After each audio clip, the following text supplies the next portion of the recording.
Hi, it's Ed. Welcome to NAED's election update. With just 3 weeks to go till the election, we remain confident that the Republicans will hold control of the House. However, the Senate remains up for grabs. Let's take a look at the movement in the key Senate races in this last week. Start with Kansas, where incumbent Republican Pat Roberts seems to be back on top in the most recent two polls in his race with businessman Greg Orman. Orman still, on average, holds the lead of the polls of about 2.5%, but the two most recent polls we've seen actually have Roberts leading by 1 point and 5 points. So the race is too close to call, but it does look like there's some movement there. And conservative icon Senator Ted Cruz from Texas has been on a bus tour with Roberts this week to help him burnish his conservative bona fides. So we'll see, they may be having some impact bringing Republicans home in that race. Looking at North Carolina, where incumbent Democrat Kay Hagen has maintained her lead over challenger Thom Tillis, we're seeing that lead evaporate a little bit. The most recent poll for Hagen had her only up 2 percentage points. And she made some news for the wrong reasons this week, as she admitted missing a Senate Armed Services Committee hearing to attend a fundraiser. Now, with all the trouble with the ISIS group in the Middle East, it's not the right time to be seen as soft on defense. So we'll see if that has an impact, a lasting impact on that race. Looking at Kentucky, where we had mentioned Alison Grimes has been making some hay closing the gap on Mitch McConnell, she had a misstep this week, or I should say one of her supporters had a misstep this week, being caught on camera after a fundraiser, admitting that they fully expect Alison Grimes to do awful things to the coal industry after she's elected, and that she may just be talking tough on coal to get elected.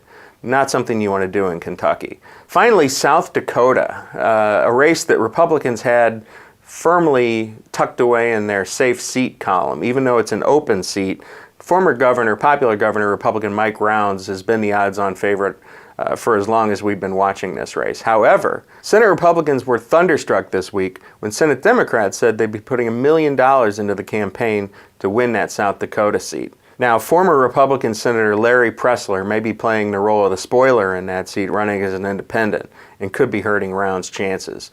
So that one bears watching, although the Republicans still feel fairly confident in it. One of the things that bears watching over the next few weeks is the rate at which the incumbents are polling in their races. If an incumbent is polling below 50% this close to the election, they're still really beatable and really vulnerable. So looking at our main incumbents and the rates they're polling at, you can see Mark Pryor, Pat Roberts, Begich, and Landrieu, and Udall all are really well within that danger zone. While Mitch McConnell and Kay Hagen are still well below 50%, but they're doing better than the other folks. Still really watch those races because it still means they're very vulnerable. Over the next few weeks, you still have time to encourage your employees to vote using NAED's Get Out the Vote campaign tools. We've been sending you letters that you can customize and forward to your employees to encourage them to vote, to find information on where their polling places are and who's on the ballot. If you haven't received the information, just shoot me an email. We'll get you everything you need. Also, we're happy to talk through the process with you and give you some ideas that you can use to help encourage your people to get out and exercise their right to vote. Turnout's always low in off-year elections. If we're not electing president, turnout suffers dramatically.